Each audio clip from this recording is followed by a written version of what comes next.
লীগ মারা গিয়েছে বাংলাদেশে আর জানাজা হয়েছে দিল্লিতে। আওয়ামী লীগ কোন রাজনৈতিক দল নয়, আওয়ামী লীগ হচ্ছে একটি সন্ত্রাসী সংগঠন। 5ই আগস্ট আমরা সিদ্ধান্ত জানিয়ে দিয়েছি, এই ভূখণ্ডে আওয়ামী লীগের আর পুনর্বাসন হবে না। যে আওয়ামী লীগ আমাদের দাড়ি টুপিওয়ালা ভাইদেরকে বাইতুল মুকাররমের সামনে থেকে টেনে টেনে রাস্তায় নামিয়ে এনেছিল, সেই আওয়ামী লীগের আর পুনর্বাসন হবে না। প্রিয় সংগ্রামী সহযোদ্ধা, অত্যন্ত পরিতাপের বিষয়, আজকে 8 মাস পর এসেও আমাদের দেশের অনেক রাজনৈতিক দল, অনেক রাজনীতিবিদ আমাদেরকে বারবার করে মনে করিয়ে দেয় আওয়ামী লীগ নাকি রাজনৈতিক দল, এবং এই রাজনৈতিক দল নিয়ে সিদ্ধান্ত আসার এখতিয়ার নাকি তাদের নেই। ডক্টর মোহাম্মদ ইউনূস গত কিছুদিন আগে বলেছেন আগামী নির্বাচনে আওয়ামী লীগ অংশগ্রহণ করবে কি করবে না সেটি সিদ্ধান্ত নাকি আওয়ামী লীগের। ডক্টর মোহাম্মদ ইউনূস, আপনি ভুলে যাবেন না, আমরা আপনাকে ক্ষমতায় বসিয়েছি। আওয়ামী লীগ নির্বাচন করবে কি করবে না, আওয়ামী লীগ আসবে কি আসবে না, এই সিদ্ধান্ত নিয়েছি আমরা। আওয়ামী লীগ মারা গিয়েছে বাংলাদেশে আর জানাজা হয়েছে দিল্লিতে।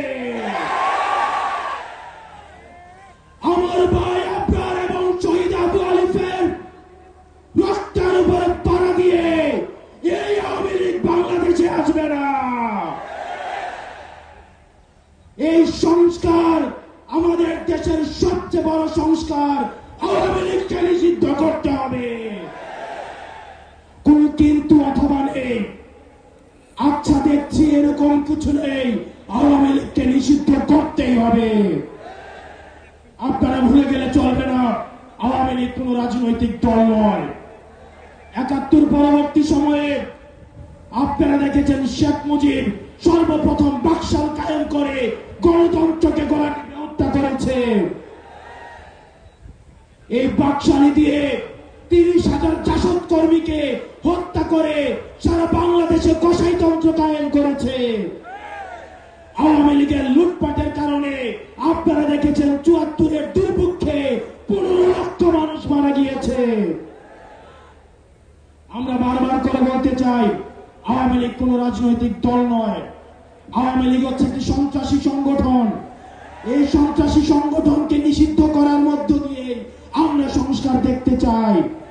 একই সাথে শাপলায় যে হত্যাকাণ্ড হয়েছে, আমরা আপনাদের কাছে অনুরোধ জানাবো, এই শাপলা হত্যাকাণ্ডে যারা শহীদ হয়েছে, আজকের এই মঞ্চ থেকে এই শহীদের লিস্ট আপনারা জাতির সামনে প্রকাশ করুন।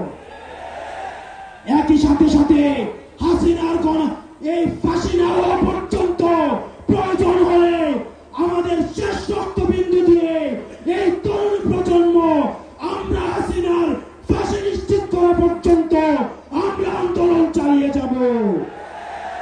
এবং নারী সংস্কার নিয়ে যেই কনসার্ন আপনাদের কাছ থেকে এসেছে, আমরা চাই ডক্টর মোহাম্মদ ইউনূস এই কনসার্ন গুলোকে আপনি অতি সত্বর অ্যাড্রেস করবেন, এবং অপ্রয়োজনীয় যে সংস্কারগুলো রয়েছে সেদিকে পাশ কাটিয়ে প্রয়োজনীয় যে সংস্কারগুলো রয়েছে, যেটির মধ্য দিয়ে নারীদের অধিকার নিশ্চিত হয়, যেটির মধ্য দিয়ে নারীদের সম্মান নিশ্চিত হয়, এবং আমাদের দেশের ধর্মীয় এবং কালচারাল সাংস্কৃতিক যে সম্মান অক্ষুণ্ণ থাকে, সেই অধিকারগুলো, সেই সংস্কারগুলোতে আপনাকে জোর দেওয়ার জন্য আহ্বান জানাচ্ছি।